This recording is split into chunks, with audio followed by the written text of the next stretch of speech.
Aujourd'hui, chers parents, on explore avec vous comment faire face à votre préado qui joue à des jeux vidéo douteux. Aussi, comment encadrer le temps d'écran à la maison tout en maintenant l'harmonie et la bonne humeur des membres de la famille. On en parle aujourd'hui avec notre expert invité, M. Benoît Gauthier. Bonjour Benoît, merci d'être avec nous. Dans une échelle de 1 à 10, là, mettons que 1, tout va bien, puis 10, c'est je capote ma vie. Là. Comment il faudrait que je sois, là, que je me situe comme parent pour la gestion des écrans, des jeux, des réseaux sociaux, avec mon préado là, qui veut tout le temps en avoir plus. Là, je dirais qu'il faudrait que tu paniques à peu près 5,5 sur 10. OK. Non, en fait, ce qui est important quand il est question de jeux vidéo, d'applications et de réseaux sociaux, c'est surtout qu'on veut protéger le développement et l'autonomie de nos enfants. Autonomie, tu veux dire quoi? Bien, c'est qu'en fait, ces applications-là, la plupart sont conçues pour les cibler et pour les garder accrochés. Puis c'est de plus en plus démontré que les mécanismes que ces applications-là utilisent, c'est presque les mêmes que les mécanismes des machines à sous dans les casinos. Oh, ouais. Donc, pas étonnant qu'à 9-10 ans, quand vos jeunes sont là-dessus, ça finisse par les rendre accros puis qu'ils veuillent passer leur journée là-dessus. Ces applications-là sont comme faites pour qu'ils soient moins capables d'être autonomes puis de se contrôler eux-mêmes parce que ça leur envoie des petites récompenses, des petites notifications, des messages de manière répétée. Ça stimule de manière répétée certaines zones de leur cerveau en leur envoyant des petites décharges de plaisir constamment. OK. Ouais, c'est sûr qu'à côté de ça, l'école, c'est assez boring. Ouais.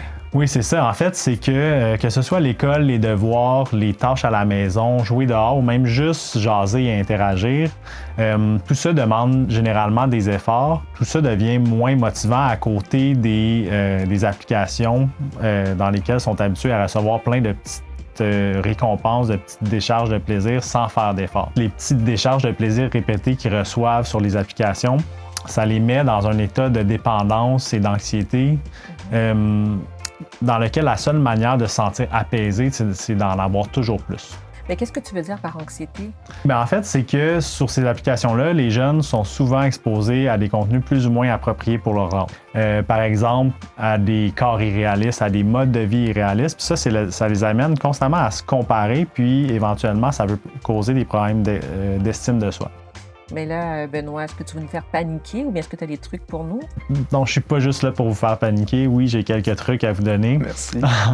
On veut, surtout à ces âges-là, sortir les écrans des chambres à coucher puis privilégier les usages dans les espaces communs de la maison, en présence d'adultes idéalement. Ça permet aux parents de garder un certain œil sur le contenu qui est visualisé, puis aussi, ça favorise un échange autour de ce contenu-là.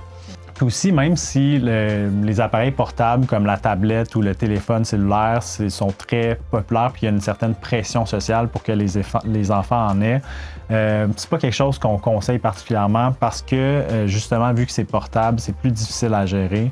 La télévision et l'ordinateur, en ce sens-là, sont des appareils qui peuvent être plus faciles à gérer.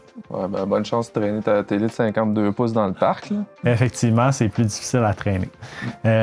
Autre chose comme règle de base, c'est de limiter le temps d'écran, évidemment. On peut penser à limiter les périodes d'écran à 30 minutes à la fois, puis à 2 heures au maximum pendant toute la journée.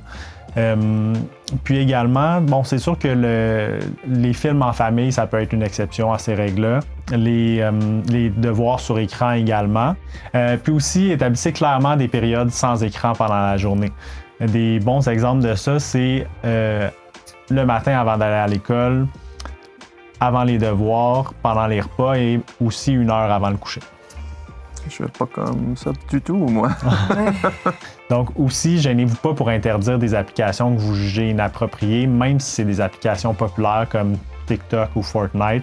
Puis aussi, vous pouvez vous référer à certains sites qui donnent des codes d'âge minimales pour la plupart des applications et jeux populaires. Alors, même si c'est difficile, expliquez à votre enfant que pourquoi vous lui mettrez des règles. C'est parce que vous l'aimez, puis que c'est votre rôle en tant que parent de lui mettre certaines limites. Puis discutez avec lui d'autres manières de rester en contact avec ses amis en dehors des écrans.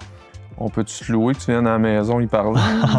Une façon que j'aime beaucoup de leur expliquer, c'est de comparer le temps qui est investi en ligne à leur personne en dehors du numérique et de dire qu'il y a un peu une compétition entre les deux. Donc, si tu investis trop de temps sur tes comptes de réseaux sociaux ou tes comptes de jeux vidéo, ben ta personne en dehors du numérique risque d'aller moins bien et de moins développer son potentiel. Alors, Benoît, si j'ai bien compris, de limiter, d'avoir des espaces communs, puis il me semble qu'il m'en manque un, là, Jean-Nicolas. Communiquer? Discuter, limiter et viser les espaces communs. Intéressant, en tout cas. Merci beaucoup, Benoît. Merci beaucoup. Ça fait plaisir. Merci à vous.